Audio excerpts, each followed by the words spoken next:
경험이 쌓이다 보니까 오히려 그런 분들이 더 만족하시고 나중에 결과에 대해서도 원망도 없으시고 그게 전략이라고 보고. 변호사님은 학부 시절 내내 장학금 받으시고 또 차석으로 졸업하셨더라고요. 그 비결이 궁금합니다. 저는 좀 공부를 잘하는 스타일이라기보다는 성적을 잘 받는 스타일입니다. 그러니까 여기 좀 전략이 좀 다르거든요. 저는 좀 공부를 할 때 미리 좀 전략을 세우고 흔히 많이 보시던 선택 집중이라고 하죠. 그렇게 많이 했었었는데 예를 들면은 제가 공부할 것만 몇 가지 정합니다. 나올 것만 정합니다. 시험 문제 10개 낸다고 하시면은 한 20개 정도 쟁점을 잡아서 그것만 집중해서 공부를 하고 나머지 쟁점들은 그냥 표제만 보고 공부를 안 합니다. 보통 이제 공부하시는 분들이 이거 내가 공부 안 했는데 나오면 어떡하지 이런 불안감이 제일 많으시거든요. 근데 그건 저는 틀려야 된다고 생각합니다. 그래서 어떻게 보면 제가 수석을 못하고 자석을 한 그 비결이기도 한데. 오, 되게 특이한 공부법이네요. 네, 옛날에 제 사촌 동생들 과외를 좀 많이 했었었는데 그 친구들한테도 좀 전략 짜는 것을 주로 같이 소통하면서 했었고, 그래서 좀 결과가 잘 나오니까 저도 수석을 못하더라도 차석할 수 있는 방법이 있지 않겠나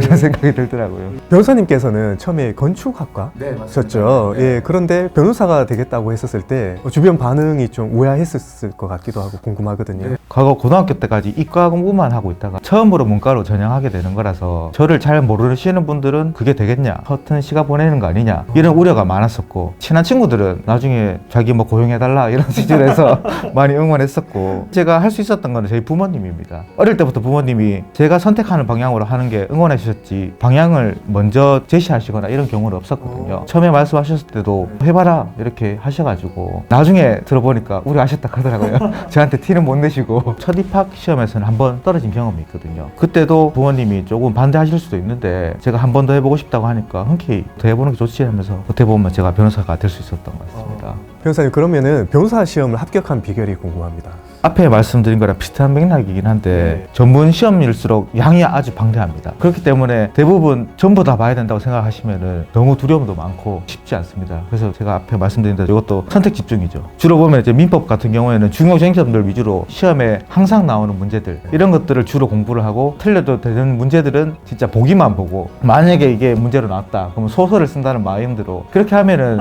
이 집중된 쟁점들을 많은 시간을 투자할 수 있거든요. 나머지 것들도 나머지 남는 시간에 조금씩 보다 보면은 이게 채워지는, 저는 전략적으로 공부했는 거예요. 그러면 되게 어려운 질문일 수도 있는데 승소를 위해서 가장 중요한 것은 뭔가요? 제가 생각하는 첫 번째는 의뢰인과의 소통인데, 당사자분들이 제일 모르시는 게 판사가 얘기하면은 알아서 해줄 거라고 생각합니다. 판사가 보면은 피고 거짓말한다, 뭔가 네 말이 맞네, 승소 이렇게 해줄 거라고 생각합니다. 근데 실제로 판사도 제3자거든요. 그래서 누구 말이 진실인지를 판사는 알 수가 없습니다. 결국에는 여러 가지 증거들이랑 원피고들의 말의 어떤 신빙성이나 이런 것들을 보게 되는데, 첫 번째 의뢰인이 그걸 알아야 됩니다. 본인들이 노력하셔서 자료들을 많이 가져오셔야 된다. 판사가 하나도 모르기 때문에 판사를 설득할 수 있는 방법을 같이 소통하고 자료를 찾고 하자. 그래서 그게 잘 되면은 승소 가능성이 높아집니다. 알아서 해달라, 또는 내가 이렇게 말하면 당연히 알아야지, 이렇게 하시면은 승소 가능성이 낮아진다고 보시면 됩니다. 소통을 많이 할수록 결국에는 소송에서 쓸 전략들이 더 많이 나오거든요. 맥락은 소통이 제일 중요하다고 저는 생각을 합니다. 예, 변호사님, 그러면 사실 변호사님 입장에서도 어려운 사건이 있을 거 아니에요?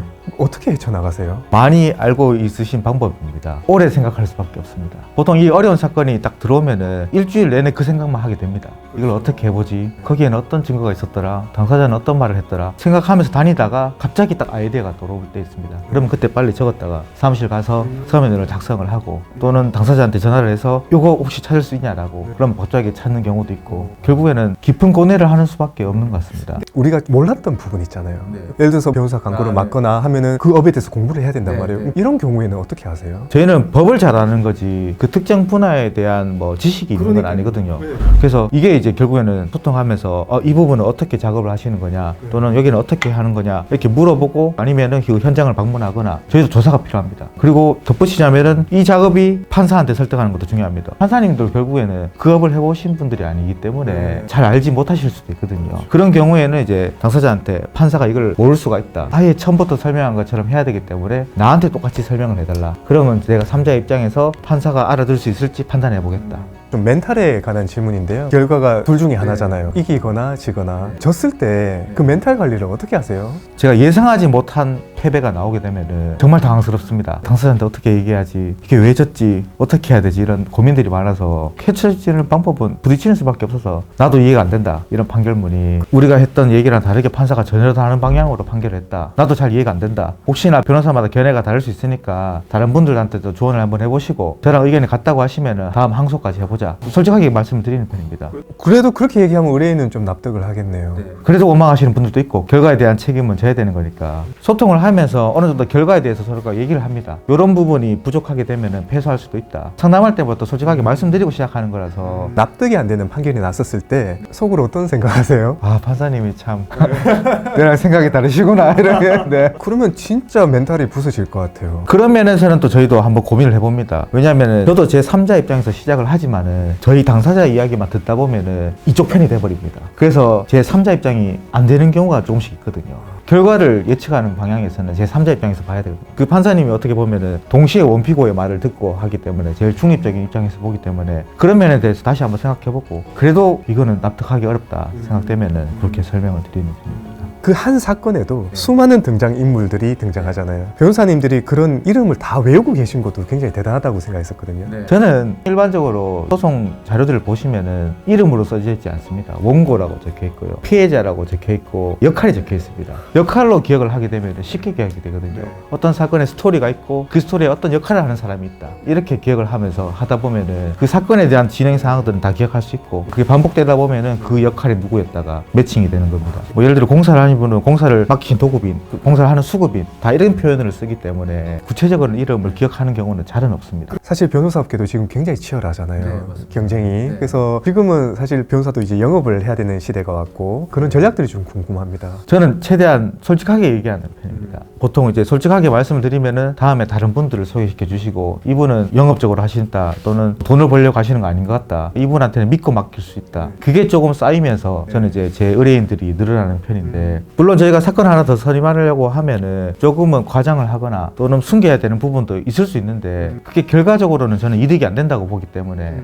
안 된다고 하거나 네 그렇게 얘기를 하는 편입니다. 처음에는 이렇게 얘기했을 때 다음에 안 오지 않겠냐 우려도 많았었는데 경험이 쌓이다 보니까 오히려 그런 분들이 더 만족하시고 나중에 결과에 대해서도 원망도 없으시고 같이 이기면 더 좋아하시고 이러니까 그게 전략이라고 보고 그렇게 저는 대하고 있습니다. 변호사로서의 성공의 정의는 어떤 게 있을까요?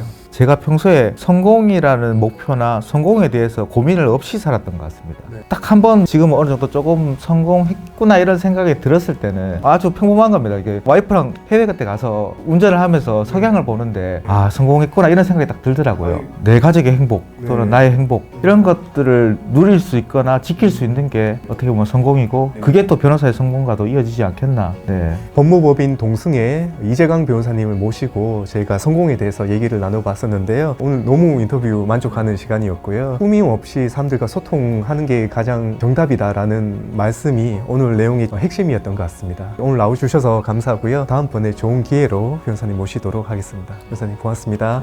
감사합니다.